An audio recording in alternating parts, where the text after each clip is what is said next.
बीरबल अपनी सूझबूझ से अकबर का सबसे निकट सहयोगी बन गया था। छोटी से छोटी बात भी अकबर उससे ही पूछते और उस पर अमल भी करते। आम दरबारी अकबर के इस व्यवहार से चिंतित थे। एक दिन कुछ दरबारियों ने आपस में विचार विमर्श किया और इस नतीजे पर पहुंचे कि अकबर से मिलकर उनसे दरखास्त की जाए कि शासन प्रशासन के मुतालिक छोटी मोटी राय उनसे भी ली जाए। बादशाह का किसी एक दरबारी पर इस तरह निर्भर हो जाना राज्य के लिए कतई ठीक नहीं है। अकबर ने उन्हें समझाया कि बीरबल बहुत सूझबूझ वाला है। उसकी सामयिक सूझ बहुत काम की होती है। मगर उन दरबारियों को लगा कि अकबर अब बीरबल की तरफदारी पर उतर आए हैं। उनमें से एक ने अकबर से कहा, जहांपना, किसी एक दरबारी के लिए कमजोरी पालना बादशाह के लिए उचित नहीं है। बादशाह की नजर में तो सभी दरबारी एक जैसे होने चाहिए। अकबर ने अब और तर्क वितर्क करना उचित नहीं समझा। उन्होंने दरबारियों को दूसरे दिन अपने शयनकक्ष में आने को कहा। बादशाह द्वारा शयनकक्ष में बुलाए जाने से दरबारी खुश हो गए। उन्होंने समझा कि अब बीरबल को धकियाकर उसका स्थान लेना आसान हो जाएगा। जब सारे दरबारी दूसरे दिन अकबर के शयनकक्ष के सम्मुख एकत्रित हुए तब बादशाह अकबर ने उन्हें बारी बारी से अपने शयनकक्ष में आने को कहा। एक दरबारी शयनकक्ष में गया। अकबर ने उसे एक चादर थमाई और खुद पलंग पर लेट गए। चादर अकबर के कद से 1.5 बित्ता छोटी थी। अकबर ने उस दरबारी से कहा, यदि तुम मुझे इस चादर से पूरी तरह ढक दो तो मैं तुम्हें बीरबल का स्थान दे दूंगा। उस दरबारी ने चादर अकबर के शरीर पर खोली। चादर छोटी होने की वजह से कभी उससे अकबर का सिर ढकता तो पैर नहीं और कभी पैर ढकता तो सिर नहीं। अंततः उस दरबारी ने अकबर से कहा, जहांपना, चादर आपके शरीर से छोटी है। इससे आपका शरीर ढकना संभव नहीं है।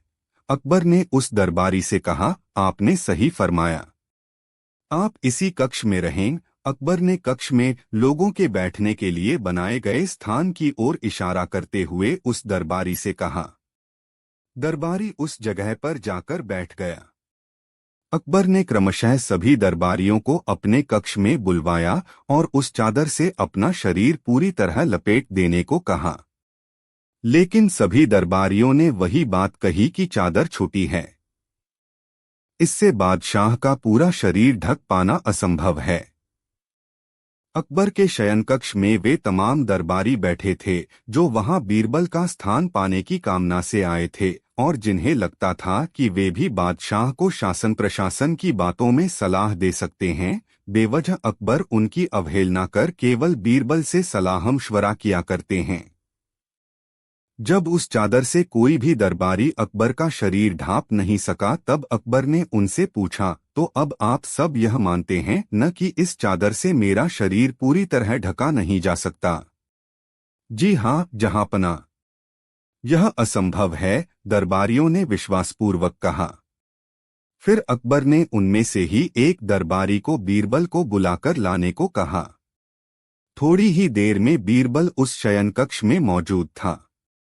अकबर के कक्ष में दरबारियों का जमावड़ा देखकर बीरबल समझ गया कि जरूर ये दरबारी उसके विरुद्ध कोई चाल चल चुके हैं या चलने वाले हैं, क्योंकि बीरबल इन दरबारियों को अच्छी तरह जानता था कि ये सब उसके प्रति ईर्ष्या का भाव रखते हैं। तभी अकबर ने एक दरबारी से कहा, आप इन्हें चादर वाली समस्या बताइए। अकबर का आदेश मिलते ही उस दरबारी ने बीरबल से कहा, बादशाह के शरीर को इस चादर से इस प्रकार ढकना है कि उनके शरीर का कोई भी भाग बाहर निकला हुआ न हो। समस्या यह है कि चादर की लंबाई बादशाह के शरीर से 1.5 बित्ता छोटी है। ऐसा कहते हुए उस व्यक्ति ने बीरबल के हाथ में चादर दे दी। बीरबल ने चादर फैलाते हुए उस दरबारी से कहा, कोई बात नहीं, लंबाई ही छोटी है, चौड़ाई तो पर्याप्त है। इसमें बादशाह का पूरा शरीर अच्छी तरह ढक ही सकता है। और बीरबल ने अकबर के शरीर पर चादर फैलाई। फिर अकबर से कहा, वे अपने पाँव सिकुड़ लें। पाँव सिकुड़ने पर बीरबल ने उन्हें भली प्रकार चादर से लपेट दिया और अकबर से कहा, झापनाह ताते पाँव पसारिए, जाती लंबी सौर चादर छोटी है तो पाँव सीधे न करना ही आपके लिए उचित है। इतना कहकर बीरबल भी उन दरबारियों के बीच आकर बैठ गया। अकबर थोड़ी देर तक शैया पर पड़े रहे, फिर शैया से उठकर बाहर आए और दरबारियों से कहा, अब तो आप लोग समझ चुके होंगे मेरी पसंदगी नापसंदगी या जरूरत का कारण। दरबारियों ने अपना सिर झुका लिया और अकबर ने उन्हें अपने कक्ष से जाने के लिए कह दिया। एक बार की बात है, अकबर ने बीरबल को भयभीत करने का मन बनाया और बहुत सोचने के बाद तय किया कि वह भयंकर चेहरा बनाकर और डाकुओं जैसा लिबास पहनकर बीरबल के घर जाएंगे और अचानक उसके सामने आकर उसे डराएंगे। उन्होंने यह भी तय किया कि अपने स्वांग की वह कानों कान खबर नहीं होने देंगे। अपने राज्य में बहुरूपियों को जीविकोपार्जन के लिए धन अर्जन करते हुए उन्होंने देखा था, इसलिए अपना रूप बदलने के लिए उन्होंने एक बहुरूपिये का सहारा लिया। उस बहुरूपिये ने बादशाह को एक खूंखार आदमी की शक्ल में बदल दिया। उस आदमी का चेहरा इतना बीभत्स था कि उसे देखकर ही रोंगटे खड़े हो जाते थे। बादशाह ने अपनी शक्ल आईने में देखी और जब विश्वास हो गया कि अब उन्हें कोई भी पहचान नहीं सकेगा तो संतुष्ट होकर अंधेरी रात में बीरबल के घर पहुंच गए और बीरबल के द्वार पर दस्तक दी। बीरबल ने द्वार खोला। उसके हाथ में मशाल थी, जिसकी रोशनी में उसने द्वार पर खड़े व्यक्ति का हाथ देखा। हाथ की उंगलियों में बादशाही अंगूठियां थीं। रात अंधेरी थी और तेज हवा चल रही थी, जिसके कारण बीरबल मशाल के दूसरी ओर हाथ से हवा रोकने का प्रयास कर रहा था, जिसके कारण द्वार पर दस्तक देने वाले का चेहरा देखने की बजाय बीरबल की नजर उसके जूतों पर गई। कीमती नगीनों और सोने चांदी के तारों के काम से अंधेरी रात में भी जूते से कौंधसी उठ रही थी। उसने अकबर के पाँव में बरसों से यह जूता देख रखा था। बीरबल को यह पहचानने में देर नहीं लगी कि द्वार पर दस्तक देने वाला कोई और नहीं, स्वयं अकबर हैं, इसलिए उसने हर्षातिरेक में भावविह्वल होकर कहा, आइए जहांपनाह, आज इस गरीब की कुटिया धन्य हो गई। अकबर जैसे आसमान से गिरे। उनकी समझ में नहीं आया कि बीरबल ने उन्हें पहचान कैसे लिया। बीरबल उन्हें अपने कमरे में ले जाकर तख्त पर बिठाया, फिर बादशाह के भयंकर चेहरे को देखा। अब वह यह समझने का प्रयास करने लगा कि आखिर बादशाह को अपना रूप बदलकर इस तरह आने की क्या जरूरत थी, और आशंका भी मन के किसी कोने से उठी कि क्या बादशाह उसे फिर मूर्ख बनाने के इरादे से तो नहीं आए हैं। डरावना रूप बनाने का एक मकसद तो यही हो सकता है कि वे यह देखना चाहते हैं कि मैं इस तरह का रूप देखकर कैसे डरता हूँ। अपनी तर्क बुद्धि से बादशाह के छद्म रूप का कारण जानने के प्रयास में जब बीरबल गंभीर हो गया, तब अकबर ने उससे पूछा, क्या हुआ बीरबल, तुम गंभीर क्यों हो गए? बीरबल ने सहज भाव से उत्तर दिया, गंभीर नहीं जहांपनाह, विचार मग्न कहिए। मैं यह जानने की कोशिश कर रहा हूं कि आखिर इस राज्य में ऐसा कौन सा शख्स है जिसके डर से अकबर जैसे महान बादशाह को इतना निकृष्ट रूप धारण करना पड़ा। बीरबल की बातें सुनकर अकबर को धक्का सा लगा। कहाँ तो वह बीरबल को डराने के लिए बीभत्स रूप बनवाकर आए थे, और कहाँ बीरबल की नजर में वे अपने ही स्वांग के कारण डरपोक प्रमाणित हो रहे थे। अंततः अकबर ने सच कह देना उचित समझा। उन्होंने बीरबल से कहा, बीरबल, अपने राज्य में तुम्हें विलक्षण बुद्धि का व्यक्ति माना जाता है। तुम्हारे आलोचक भी तुम्हारी तर्क बुद्धि की तारीफ करते हैं। मैंने यह रूप बनाकर तुम्हें डराने का प्रयास किया था, लेकिन तुम्हारी तर्क बुद्धि से मेरी वास्तविकता छुपी न रह सकी और तुमने मुझे सहजता से पहचान लिया। बादशाह की बात सुनकर बीरबल खामोश ही रहा। तब अकबर ने पुनः कहना शुरू किया, लेकिन बीरबल, मुझे समझ में नहीं आया कि आखिर तुमने मुझे पहचाना कैसे? बीरबल ने हंसकर कहा, जहांपना, आप जरा अपने हीरे जवाहरात के नगीनों से सजे जूते पर नजर डालें और अपनी उंगलियों में चमचमाती बादशाही अंगूठियों की ओर देखें।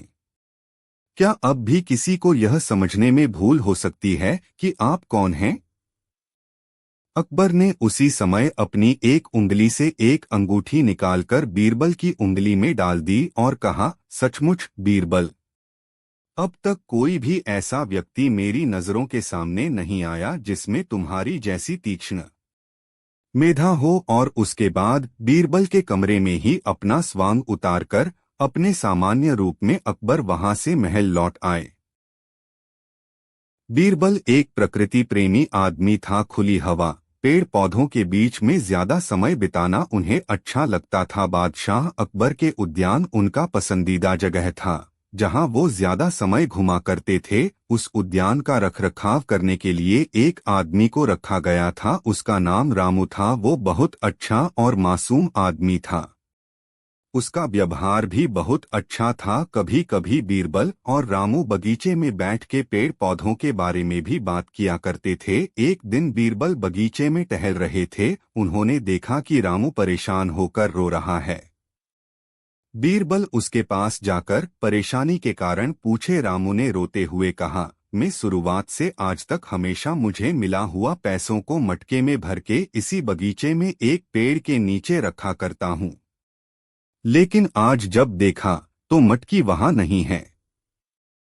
रामू की बात सुनकर बीरबल उसे पूछे, तुम अपने पैसे को घर पर न रखकर यहाँ बगीचे में क्यों रखते थे? फिर रामू ने बोला, मैं तो घर से ज्यादा समय यहीं बगीचे बिताता हूँ, इसीलिए मैंने सोचा कि अगर यहाँ अपने पैसों को रखूं तो यह मेरे नजर में रहेगा और सुरक्षित भी रहेगा। मुझे क्या पता था मेरे पैसे अचानक ऐसे चोरी हो जाएंगे। रामू को समझाते हुए बीरबल ने कहा, तुम चिंता मत करो, तुम्हारे पैसे किसने चोरी की है उसे मैं पकड़कर तुम्हें तुम्हारा पैसा वापस दिलाऊंगा। फिर बीरबल बादशाह अकबर के पास जाकर उन्हें सारी बात बताया और उस पैसे चोरी करने वाला को पकड़ने का इजाजत मांगा। बादशाह से इजाजत मिलते ही बीरबल ने राज्यसभा में सारे राज कर्मचारियों को बुलाया। वो सभी को पूछताछ करने लगे। उन्होंने पूछा, क्या आप सभी में से किसी का तबीयत खराब था या फिर किसने कोई दवाई ली थी?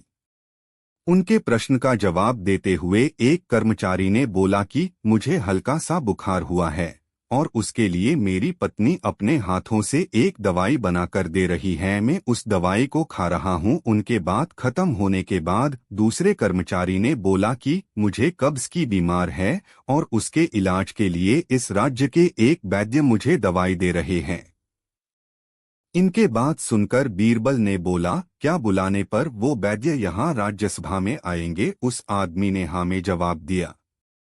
कुछ समय बाद वैद्य जी राज्यसभा में आ पहुंच। उन्हें देखकर बीरबल ने उनसे पूछा, वैद्य जी, मुझे बहुत दिनों से कब्ज की बीमार है, क्या आप उसके इलाज के लिए मुझे कुछ दवाई देंगे? आपके दवाई के बारे में मंत्री जी से सुना था, शायद आपके दवाई से मेरा कब्ज सही हो जाएगा। मेरी दवाई से अगर आपका कब्ज ठीक हो जाएगी तो मुझे बहुत खुशी होगी, वैद्य जी ने कहा। बीरबल उनसे पूछे कि आप इस दवाई को कैसे बनाते हो और इसमें क्या क्या चीजों की जरूरत पड़ती है, क्या आप मुझे यह बता सकते हो? वैद्य ने कहा, आप पूछ रहे हो इसीलिए बता रहा हूँ, लेकिन हर किसी को मैं यह सब नहीं बताता। इस दवाई को बनाने के लिए एक स्वतंत्र पेड़ की जड़ चाहिए। बीरबल ने कहा, यह तो बड़ी दुविधा की बात होगी। अब इस स्वतंत्र पेड़ कहाँ मिलेगा? वैद्य जी ने कहा, आपको चिंता करने की कोई जरूरत नहीं है। वो स्वतंत्र पेड़ राज बगीचे में है, जिससे मैं आपके लिए दवाई बना दूंगा। उनके बातें सुनकर बीरबल ने कहा, वैद्य जी, मैं आपको एक मौका दे रहा हूँ, आपने गलती मान लीजिए और पेड़ के नीचे से लाया हुआ पैसा लौटा दीजिए। यह पैसा बगीचे में काम करने वाला रामू का है। वैद्य जी ने कहा, हुजूर, मुझे क्षमा कर दीजिए। उस पेड़ के नीचे से जड़ लाते समय पैसों से भरा हुआ घड़ा देखकर मुझे लालच आ गया था, इसीलिए उस घड़े को मैं ले आया। इस काम के लिए मैं माफी चाहता हूँ, ऐसा बोलकर वैद्य ने उस घड़े को बीरबल को वापस कर दिया, लेकिन वो उसमें से 10 सिक्का निकालकर वैद्य जी को दिया। क्यों उन्होंने झूठ न बोलकर अपना गुनाह को कबूल किया था और उस घड़े को रामू को दे दिया। बीरबल की न्यायोचित काम और बुद्धि को देखकर सब उनसे खुश होकर उनके वाहवाही की। अकबर बीरबल की कहानी से सीख। किसी और के चीजों में लालच करना गलत बात है।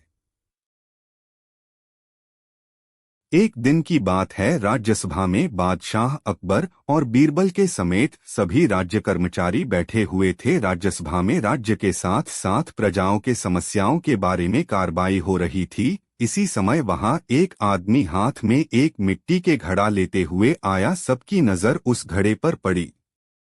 उसे देखकर बादशाह अकबर ने पूछा, यह घड़ा यहाँ पर क्यों लाए हो? क्या है इसमें? बादशाह के सवाल का जवाब देते हुए उस आदमी ने कहा, महाराज, मैं इस मिट्टी के घड़े में चीनी और रेत को मिलाकर लाया हूँ। फिर बादशाह उसको पूछे, लेकिन यह सब मिलाकर यहाँ क्यों लाए हो? माफी चाहता हूँ महाराज, लेकिन मैं यह सब बीरबल के लिए लाया हूँ, उस आदमी ने जवाब दिया। उस आदमी ने कहा कि मैं बीरबल की चालाकी और बुद्धिमानी के बारे में बहुत सुना हूँ। आज मैं उनकी बुद्धिमानी की इम्तिहान लेना चाहता हूँ।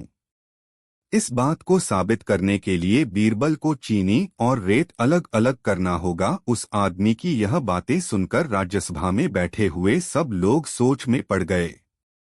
वो सब बात करने लगे कि भला रेत से चीनी को कैसे अलग किया जा सकता है। लेकिन बीरबल तो बहुत चालाक है, वो उस आदमी की बात में राजी हो गए। रेत और चीनी मिलाकर रखा गया मिट्टी के घड़े को अपने साथ लेकर बीरबल राज बगीचे की ओर चले। उनके पीछे उस आदमी के साथ साथ बाकी सब लोग भी चलने लगे। वो सब सोचने लगे कि बीरबल इस घड़े को लेकर कहाँ जा रहे हैं और वो ऐसा क्या करने वाले हैं जिससे रेत और चीनी दोनों अलग अलग हो जाएगी और बीरबल की बुद्धिमानी भी साबित हो जाएगी। वहां राज बगीचे में एक आम का पेड़ था। बीरबल उसके पास गए और मिला हुआ चीनी और रेत को उस पेड़ की चारों तरफ बिछाने लगे। यह सब देखकर उस आदमी ने पूछा, ऐसा क्यों कर रहे हो? यह करने से क्या होगा?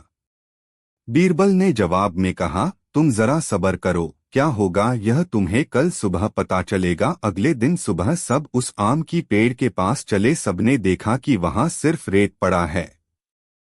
यह देखते ही उस आदमी के साथ साथ बाकी सबने ने बीरबल से पूछा, यहाँ तो सिर्फ रेत पड़ा है, लेकिन चीनी कहाँ गया और यह सब कैसे हुआ?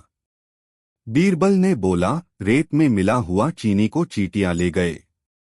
चीनी को पाने के लिए तुम्हें चींटियों के बिल तक जाना होगा। रेत से चीनी को अलग करना मेरा काम था, जो कि मैंने कर दिया। बीरबल की यह चालाकी काम को देखकर वो आदमी हैरान हो गया और बादशाह अकबर के साथ साथ बाकी सब लोग खुश हो गए।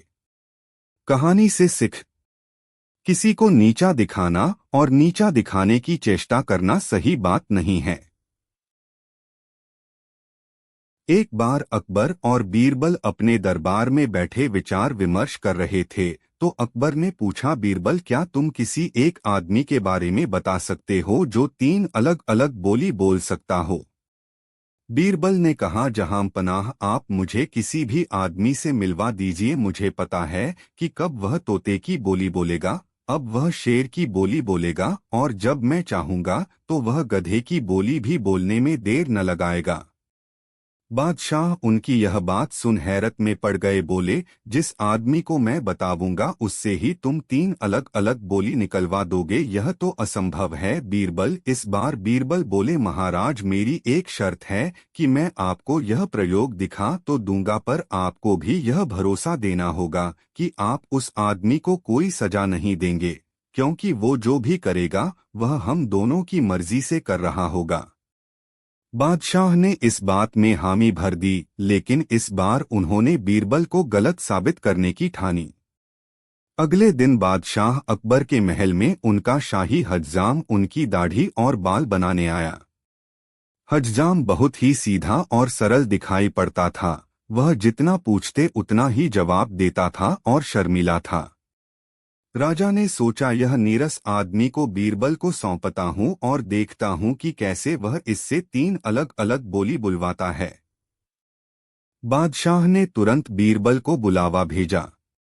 अगले दिन बीरबल राजा से मिलने दरबार में पहुंचे और बीरबल को इशारे से बताकर हज्जाम से 3 अलग अलग बोली निकलवाने का हुक्म दिया। बीरबल बड़ा चतुर था। उसने हज्जाम को अपने बाल बनाने के लिए बुलाया, उससे खूब बातें की और हज्जाम भी इतने बड़े मंत्री से बात करके खुश हुआ। बीरबल ने काम खत्म होने पर उसे मेहनताना और खाना दिया और थोड़ी मात्रा में शराब पिला दी। हल्के नशे की हालत में बीरबल ने हज्जाम को कहा कि अब उसे बादशाह के सामने पेश किया जाएगा। हज्जाम को लगा कि उसे दारू पीकर आया जानकर बादशाह उसे सजा दे सकता है, इसलिए वह गिड़गिड़ाने लगा और बीरबल से ऐसा न करने की विनती करने लगा। बादशाह को बीरबल ने यह दृश्य दिखाकर बोले, 3 अलग अलग बोली में यह जो सजा के डर से बोल रहा है वह तोते की बोली है। उसके बाद बीरबल ने वहीं हज्जाम को एक और शराब की बोतल पिला दी। अब वह पूरी तरह नशे में था। पूरी तरह नशे में आने के बाद हज्जाम बोला, बादशाह नगर के बादशाह हैं, मैं भी अपने घर का बादशाह हूँ।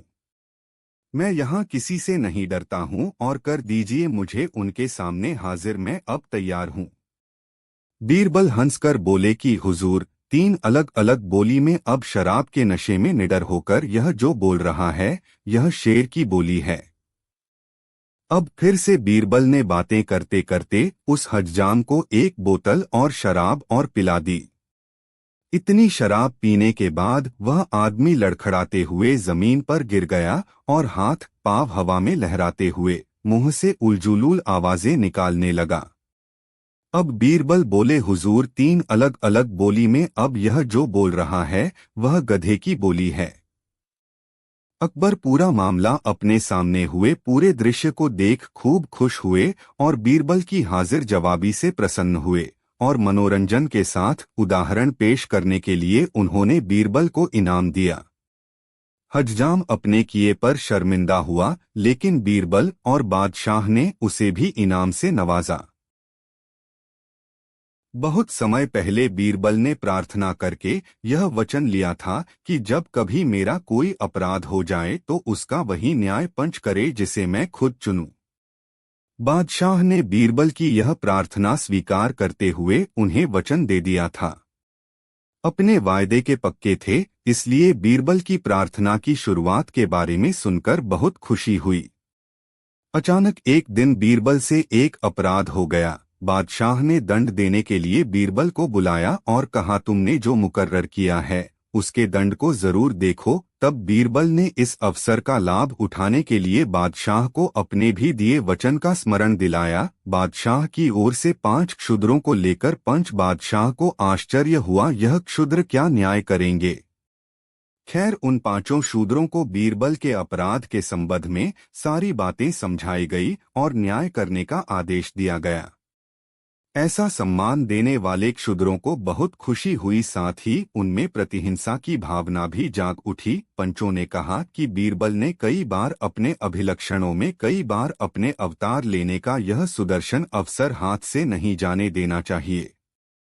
ऐसी दंड व्यवस्था की व्यवस्था में बीरबल को अच्छा सबक मिलना चाहिए ताकि भविष्य में वह किसी के साथ बुरा व्यवहार करने का साहस न करे। उन 5 में से पहला बोला, भाइयों, बीरबल का अपराध तो बहुत बड़ा है, इसलिए 105 रुपया कमाना चाहिए। इतनी बड़ी पौराणिक कथा की कल्पना करके दूसरे पंच शहर उठाने सोचा कि बीरबल के बाल बच्चे पर इसका बुरा असर पड़ेगा, उसका घर बार चौपट हो जाएगा। यह अमीरजादी सिर्फ 100 रुपये करने का प्रस्ताव रखा। तीसरे पंच को इतनी भारी कीमत चुकानी पड़ती है। अब चौथे पंच की बारी आई। उन्होंने अब तक के सभी मसालों का विरोध किया और कहा कि इतनी कीमतें तो बहुत ज्यादा हैं और इसमें बहुत ज्यादा से ज्यादा कमी होनी चाहिए। चौथे पंच के प्रस्ताव का 5वें ने समर्थन किया और थोड़ी देर की बहस के बाद बीरबल पर 50 रुपये की कटौती की जानी चाहिए, क्योंकि यह बहुत ज्यादा नहीं है और इस प्रार्थना से प्रार्थना की गई कि इसके समर्थकों में कोई सहमति न रहे। इसके बाद पांचों क्षुद्र पंच बादशाह से विदा लेकर चले गए। बादशाह ने समझा कि बहुत सोच समझकर बड़ी बुद्धि से बीरबल ने शूद्रों को अपना पंच चुना था। बादशाहों की नजरों में 50 रुपए की कमी कुछ नहीं थी, लेकिन क्षुद्रों की और हालात का ख्याल करके कि साल भर तक जी जान से मेहनत करनी पड़ी, बाद में भी वे 20 से 25 रुपए नहीं बचा सके, इसलिए उनकी नजर में 50 रुपए बहुत ही बड़े पैसे हैं। बुरे दिन की भावना से भर उठे, साथ ही बीरबल की चतुराई की मन ही मन तारीफ करने लगे। बादशाह बीरबल को फैसला सुनाने ही जा रहे थे, लेकिन ऐसा सोचते सोचते उन्होंने बीरबल को सजा से मुक्त कर दिया। बीरबल को सबसे पहले ही आश्चर्य हुआ था कि यह गरीब जातियां इतनी अधिक रुपया नहीं बचाती थीं, जो बहुत अधिक आर्थिक रूप से कमजोर कर देती थीं, और भी यही होती थीं। अकबर बीरबल हिंदी कहानी। इसी कारण बीरबल ने अपने न्याय के लिए शूद्रों को ही पंच बनाया था। उनका उद्देश्य यह भी था कि इस तरह से बादशाह को निम्न जाति की गरीबी का भी पता लगाया जा सके। बीरबल को बरसात के मौसम से गहरा लगाव था। अकबर को भी बरसात के दिन अच्छे लगते थे। बरसात की चर्चा दोनों अलमस्ती में करते। कभी बातचीत में अकबर ने बीरबल से कहा था कि साल भर में बरसात के दिन ही ऐसे दिन हैं जिन्हें भरपूर जिया जा सकता है। बीरबल के ज़हन में यह बात बैठ गई थी। एक दिन अकबर अपने दरबार में बैठे थे और दरबारियों में पलक झपकते ही गणित के रोजमर्रे के सवाल हल कर लेने की होड़ लगी हुई थी। बीरबल ने अपने को इस होड़ से बाहर रखा था। वह अपने आसन पर कुछ इस भाव में बैठा था मानो दरबार में हो रही चर्चाओं से उसे कुछ लेना देना ही न हो। अकबर ने एक दो बार बीरबल की ओर कुछ इस भरोसे से देखा कि वह कुछ बोलेगा, मगर बीरबल ने उनकी भी अनदेखी कर दी। अंततः अकबर ने ही बीरबल से पूछा, बीरबल तुम बताओ, 12 में से 4 गए तो बाकी कितने बचे? बीरबल ने जवाब दिया, बाकी क्या बचेगा जहांपना। खाक? क्यों, क्या कुछ बचेगा ही नहीं? अकबर ने पूछा। उस समय सभी दरबारी बीरबल के जवाब से सन्नाटे में आ गए थे। बीरबल ने जवाब दिया, कैसे कुछ बचेगा जहांपना। वर्ष में 12 महीने होते हैं, उनमें 4 ही माह बरसात के हैं। ये 4 माह गए तो वर्ष भर में बचा ही क्या रहा। बीरबल की बात सुनकर अकबर मुस्कुरा दिए और फिर पूछा, अच्छा अब यह बताओ कि 27 में से 9 गए तब क्या बचे जहांपना। इस घटत से भी कुछ हासिल होने वाला नहीं, बीरबल ने कहा। अकबर ने मुस्कुराते हुए कहा, बीरबल तुम्हारा गणित बहुत अस्पष्ट है, जरा समझा भी दो कि कैसे कुछ हासिल नहीं बचेगा। बीरबल ने कहा, जहांपना वर्ष में 27 नक्षत्र होते हैं, उनमें से 9 नक्षत्र बरसात के हैं। यदि वर्ष के 27 नक्षत्रों में से 9 नक्षत्र निकल जाए तो जो बचेगा उससे हासिल ही क्या है। बरसात के नक्षत्रों के कारण ही तो बारिश होती है, खेत में फसलें लहलहाती हैं और चारों ओर खुशहाली आती है। बीरबल के तर्कपूर्ण उत्तर सुनकर अकबर संतुष्ट हुए, जबकि दरबारी आपस में खुसुर फुसुर करते हुए बीरबल के उत्तरों में मीनमेख निकालने लगे। एक दिन बात करते हुए बादशाह अकबर के दिमाग में एक सवाल आया तो वो बीरबल से पूछे कि वो कौन सी चीज है जो कि दुनिया में सबसे जरूरी और कीमती है। दुनिया में सबसे जरूरतमंद और महत्वपूर्ण चीज है इंसान का खुद के ऊपर आत्मविश्वास, बीरबल ने जवाब दिया। बीरबल की यह बात सुनकर बादशाह अकबर उलझन में पड़ गए। उन्होंने मन ही मन में सोचा कि बीरबल की इस बात को वो किसी न किसी दिन आजमाएंगे और देखेंगे कि बीरबल इस बात को साबित कर पाते हैं कि नहीं। देखते देखते कुछ दिन बीत गया। ऐसे ही एक दिन जंगल की एक हाथी राज्य में घुस गया है और वो किसी के काबू में नहीं आ रहा है। लोगों से पूछताछ करने पर पता चला कि वो एक पागल हाथी है। राज्य के कर्मचारियों ने उस हाथी को बेड़ियों में बांध के पकड़ कर रखे थे। बादशाह अकबर को इसके बारे में पता चलते ही उन्होंने कर्मचारियों को आदेश दिया कि अगर तुम्हें इसी रास्ते से बीरबल आता हुआ देखे तब इस हाथी को बेड़ियों से मुक्त करके उनके सामने छोड़ देना। यह बात सुनकर कर्मचारी चिंतित हो गए, पर वो बादशाह की आदेश को अस्वीकार नहीं कर सकते थे। इसीलिए जैसे ही उन्होंने बीरबल को रास्ते में आते हुए देखा तो उस बेकाबू हाथी को उनके सामने छोड़ दिया। बीरबल को इस बात के बारे में पता नहीं था। तभी उनके नजर चीखते हुए सामने से आने वाली हाथी पर पड़ी। यह देखकर वो घबरा गए, क्या करें कहाँ जाए कुछ समझ नहीं पा रहे थे। इतने में उनको सामने से एक कुत्ता दिखाई दिया। उन्होंने अपनी चालक दिमाग लगाया और उस कुत्ते को उठाकर हाथी के ऊपर की तरफ फेंक दिया। कुत्ते की चिल्लाने की आवाज सुनकर हाथी ने अपना रास्ता बदल दिया। कुछ देर बाद बादशाह अकबर को बीरबल के इस काम के बारे में पता चला। यह सब देख सुनकर वो समझ गए कि आत्मविश्वास ही दुनिया की सबसे कीमती और बड़ी चीज है। कहानी से सीख, इंसान के पास अगर आत्मविश्वास और उम्मीद हो तो वह किसी भी परेशानियों से खुद को बचा सकता। अकबर की शाही सेना हर तरह से समर्थ सेना थी। अकबर पर जब अपने साम्राज्य विस्तार का नशा छाया हुआ था तब वे स्वयं सेना का निरीक्षण किया करते थे।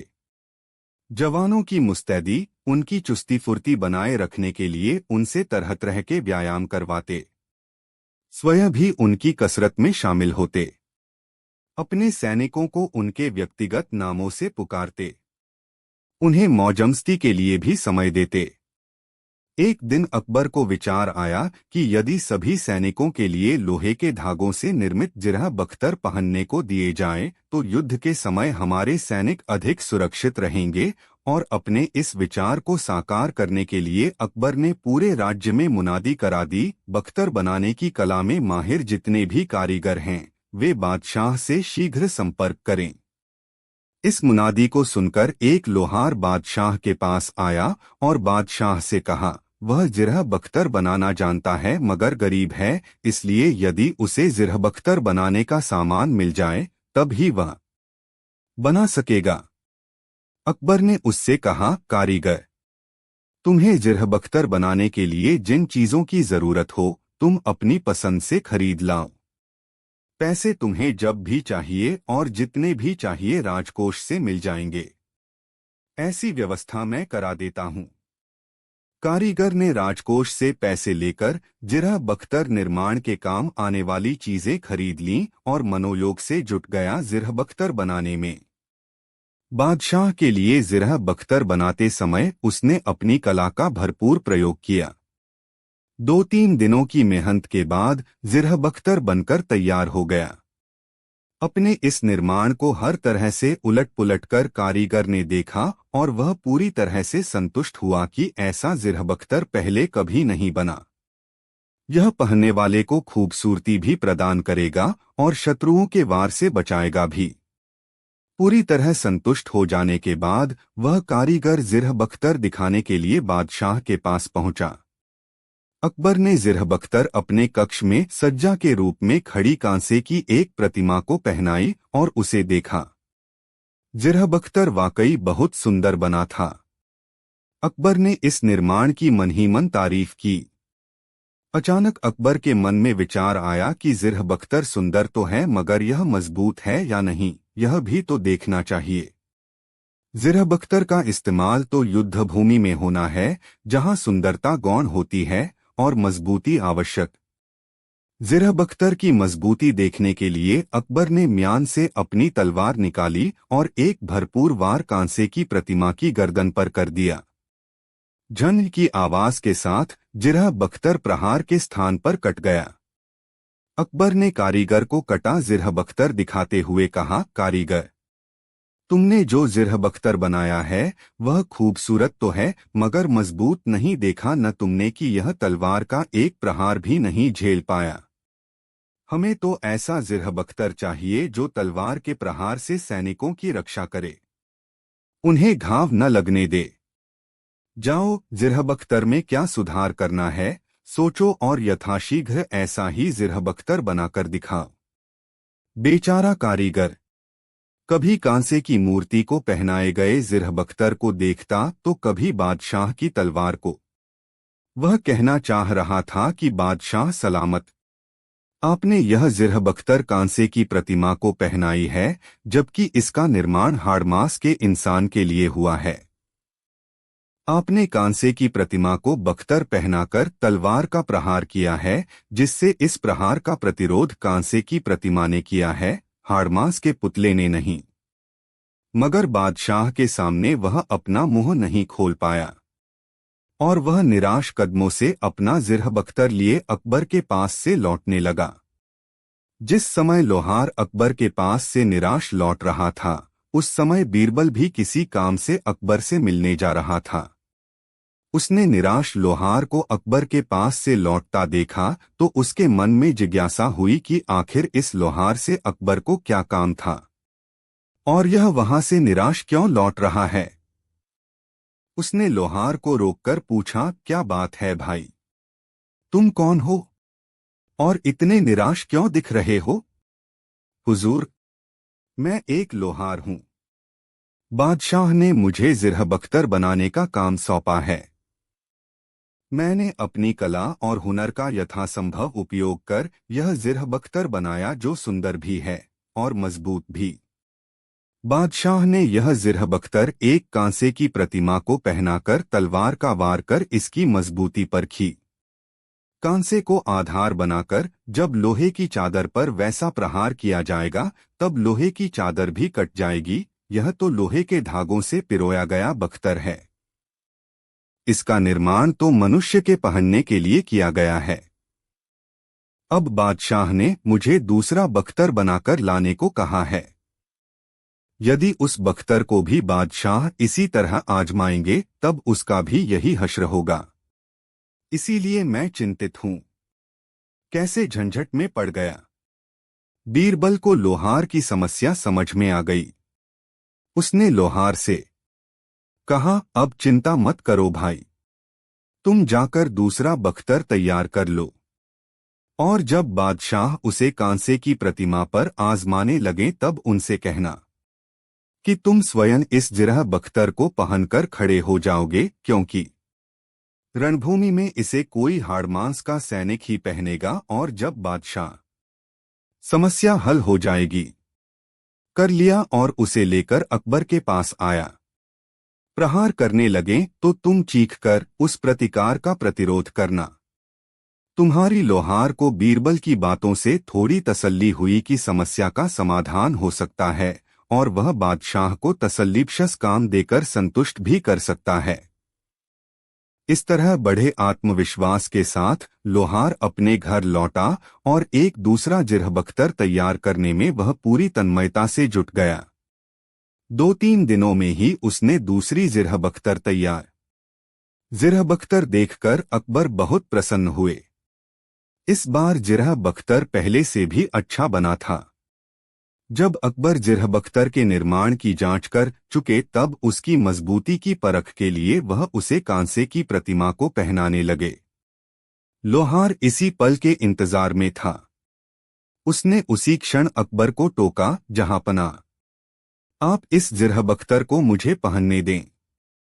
जब मैं इसे पहनकर आपके सामने खड़ा हो जाऊं, तब आप इस पर प्रहार करें, क्योंकि युद्धभूमि में यह जिरहबख्तर कोई सैनिक ही पहनेगा जो कि हाड़मांस का पुतला होता है, कांसे का नहीं। अकबर को लोहार की बात तर्कसंगत लगी। उन्होंने लोहार की तरफ जिरहबख्तर बढ़ा दिया। लोहार ने जिरहबख्तर पहन ली और अकबर के सामने खड़ा हो गया। अकबर ने जिरहबख्तर की जांच के लिए जैसे ही तलवार उठाई कि लोहार ने चीखकर कहा, खबरदार। उसकी आवाज की उम्मीद अकबर को नहीं थी, इसलिए उनका ध्यान बंट गया और चौंक गए। उसके प्रहार में वैसी ताकत भी नहीं रही जैसी कि कांस्य प्रतिमा पर प्रहार करते समय थी। अकबर की तलवार जिरहबख्तर से टकरा गई और झन्न की एक आवाज हुई। अकबर ने लोहार पर क्रोध कर पूछा, तुमने मुझे खबरदार कहकर क्यों धमकाया? इसलिए जहांपनाह कि आप मुझ पर प्रहार करने जा रहे थे। यह जिरहबख्तर तो हाड़मांस का सैनिक ही पहनेगा, और जब उस पर प्रहार होगा तो वह उसका विरोध भी करेगा ही। ऐसा सोचकर ही मैंने आपको चेतावनी दी थी। मेरी दूसरी कोई मंशा नहीं थी, लोहार ने कहा। मगर लोहार की बातों से अकबर का क्रोध शांत नहीं हुआ और उन्होंने सिपाहियों को बुलाकर कहा, इस लोहार को कारागार में डाल दो और कल दरबार में पेश करो। बेचारा लोहार गिड़ागिड़ाता रहा मगर सिपाही उसे घसीट कर ले गए। अकबर ने उसकी तरफ देखा तक नहीं। दूसरे दिन दरबार में लोहार की पेशी हुई। बादशाह ने यह मामला बीरबल के पास सुनवाई के लिए भेज दिया। लोहार पर आरोप था कि लोहार ने गरीब परवर शहंशाह हिंदुस्तान की शान में गुस्ताखी की है। बीरबल ने जब लोहार की तरफ देखा तो उसे याद हो आया कि वह पहले भी उससे मिल चुका है, जिरहबख्तर बनाने वाला लोहार। बीरबल ने लोहार से सारी बातें पूछीं। वह बेचारा इतना डरा हुआ था कि उसके मुंह से आवाज नहीं निकल रही थी। फिर भी बीरबल ने जब उसे तसल्ली दी कि यदि उसने कोई गलती नहीं की है तो उसे सजा नहीं मिलेगी, तब उसने सहमे अंदाज में सारी घटना बता दी। घटना सुन लेने के बाद बीरबल इस निष्कर्ष पर पहुंचा कि लोहार ने जो कुछ भी किया या कहा उसमें कुछ भी गलत नहीं था। वह इस नतीजे पर पहुंचा कि खबरदार कहकर चेतावनी दिए जाने से ही अकबर नाराज हुए, वह भी यह सोचकर कि ऐसा लोहार ने इसलिए किया कि जिरहबख्तर पर भरपूर प्रहार नहीं हो सके, जरूर जिरहबख्तर में कोई खोट होगा। और लोहार को साथ लेकर वह अकबर के कक्ष में चला आया। अकबर उस लोहार को देखकर बीरबल पर बिगड़ गए, तुम इस नामुराद को साथ लेकर मेरे पास क्यों आ गए? जहांपना इसने खबरदार कह के युद्धभूमि की प्रकृति के अनुरूप आचरण किया था, वह भी इसलिए कि जिरहबख्तर की जांच अधिक स्वाभाविक तरीके से हो जाए। जिरहबख्तर की मजबूती पर इसे कोई संदेह नहीं था। यदि इसे जिरहबख्तर के कट जाने का संदेह होता तो इसने कभी भी उसे पहनकर तलवार का प्रहार झेलने के लिए खुद को आगे नहीं किया होता, बीरबल ने कहा। अकबर ने महसूस किया कि बीरबल की बातों में सच्चाई है। उसने लोहार की तरफ देखा।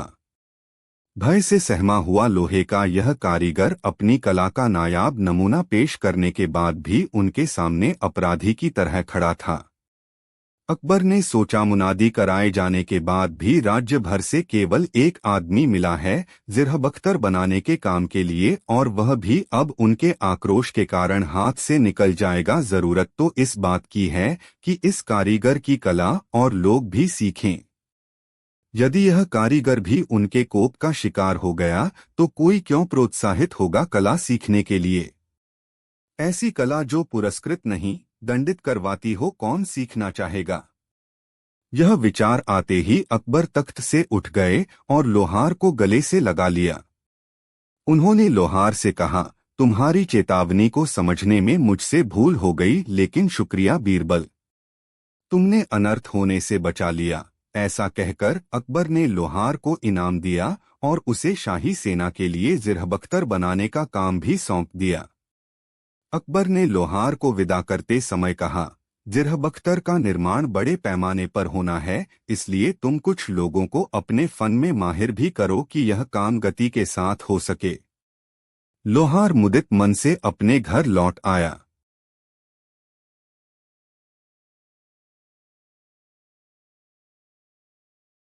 एक दिन बादशाह ने बीरबल से कहा, बीरबल, कोई ऐसा आदमी नहीं है जो बुद्धि से भी बड़ा हो। जैसे हुकुम जहां। बहुत जल्दी ऐसा आदमी आपके सामने आकर बैठ जाएगा। इसके लिए समय और धन की तलाश करेगी। 500 गोल्डन मोहरे ले लो और आपका 1 सप्ताह का समय दिया जाता है। बीरबल समय और धन लाए अपने घर पर आराम करने के लिए। इससे अधिक धन को उन्होंने दिन दुखियों की सहायता में लगा दिया। सातवें दिन बीरबल ने इधर उधर घूमकर गाय भैंस चराते हुए एक चश्मे को पकड़ा, उसे नहला ढोलकर अच्छे कपड़े पहने। फिर 100 स्वर्ण मुद्राएं उसे राज दरबार में ले गईं। साथ ही उसे रास्ते में अच्छी तरह से सिखाया जाता है कि वहां ग्राहक उसे क्या करना है। दरबार में पहुंचकर गले ने निःशब्द हाथ जोड़कर बादशाह को प्रणाम किया। उसके बाद बीरबल ने बादशाह से कहा, आपके आदेश पर मैं बुद्धिजीवियों से भी बुद्धिमान व्यक्ति ले आया हूं। बादशाह ने गलेले से पूछा, तुम कहाँ रहते हो? भारतीय नाम क्या है? तुम कौन सा विशेष कार्य जानते हो? बादशाह ने उनसे संबंधित प्रश्न पूछे, लेकिन वह तो बीरबल द्वारा लिखित पुस्तक लेकर आए थे। मूलतः वह कोई उत्तर नहीं दिया। घटिया सवाल कर रहे हैं और वह व्यक्तिगत वैज्ञानिक से उनकी शक्लें देख रहे हैं। बदमाशों को लगा कि यह उनका अपमान है कि मैं बोलता जा रहा हूं और यह व्यक्तिगत पहचान है। जब उसकी खामोशी और नजरिया नहीं हुई तो झल्लाकर बोला, यह तुम किस हथियार को पकड़कर लाए हो बीरबल? ये गूंगा बहरा तो नहीं है? मेरे किसी प्रश्न का उत्तर नहीं दिया।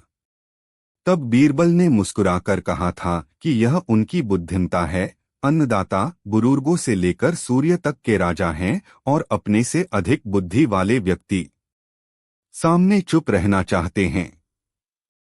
इसलिए ये उन अनीत हुई बातें पर अमल कर रही है। आपको शायद याद नहीं होगा कि तुमने मुझे कहा था कि कोई ऐसी शख्सियत ढूंढकर लाऊं जो बुद्धिमानों से भी बुद्धिमान हो।